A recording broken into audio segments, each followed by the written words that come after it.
Generations shall call me blessed. Luke 1:42. This was the humble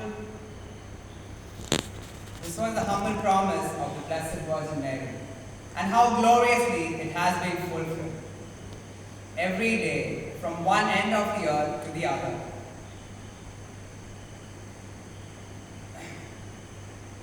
In heaven and on earth, the Virgin Mary is proclaimed as blessed. Loving brethren in Jesus and Mary, I wish you a very happy, belated feast of Our Lady of Rosary. The practice of counting prayer is not new. From the earlier times, the monks and hermits of the desert have used stones or knotted cords to keep track of their prayers. But the Rosary as we know it today is attributed to Saint Dominic. He lived in a time when the church was threatened by the Albigensian heresy, which denied the incarnation and redemption. To fight this, Saint Dominic turned to Mary, and from her he received the remedy, the Rosary.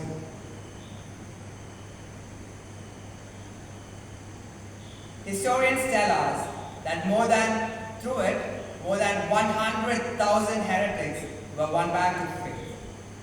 From then on, saints and sinners alike have adopted it. Popes and prelates have spread it with zeal. Pope Leo XIII, also known as the Rosary Pope, affirmed, "The Rosary is the most excellent form of prayer and the most efficacious means of attaining eternal life. It is the remedy for all our evils and the root of all our blessings." At the center of the Rosary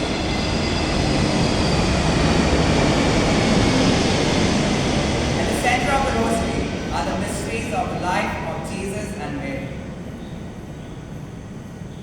Praying the Rosary is a way of meeting Mary and learning to depend on her, lovingly on her, and through her to look at Jesus.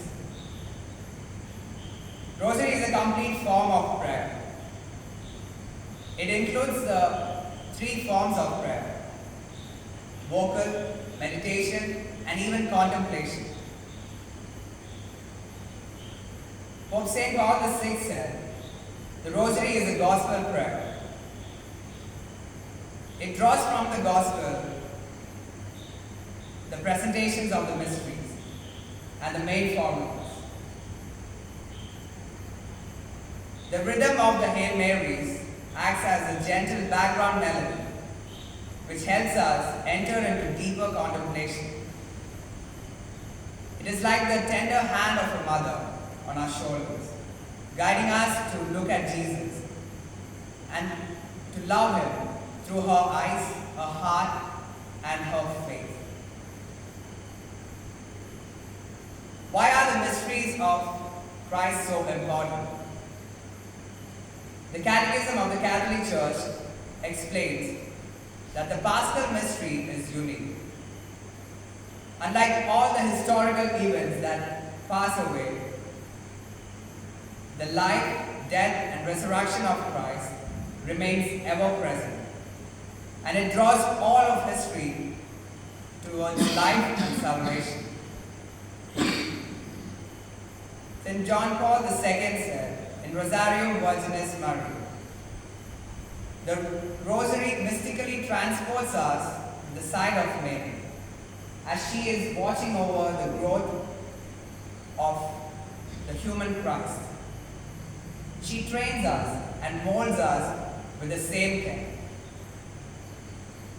The saints remind us, it is not the number of rosaries we pray, but how well we pray them.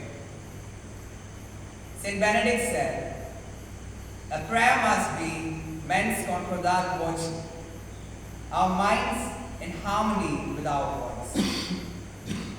St. Louis de Montfort wrote, "When you pray the Holy Rosary well, it gives more glory to Jesus and Mary, and is more meritorious than any other prayer. But he warns us, it is better to pray 10 Hail Marys slowly and devoutly than thousands without devotion. The rosary then is not a mechanical repetition. It is a living and loving prayer. Prayer is often a battle. Sometimes we feel dryness. Sometimes distractions overwhelm us. Do not lose heart. Keep praying. St. Mother Teresa of Calcutta encourages us. Cling to the rosary as a creeper clings to the tree.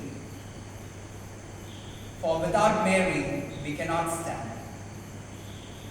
St. Padre Pio, who prayed countless rosaries each day, testified, the rosary is the weapon for these times.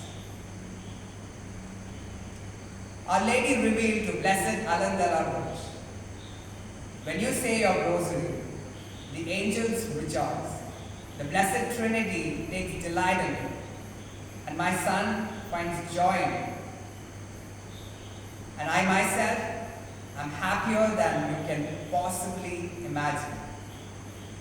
After the Holy Mass and the hours, there is nothing in the church I love as much as the rosary.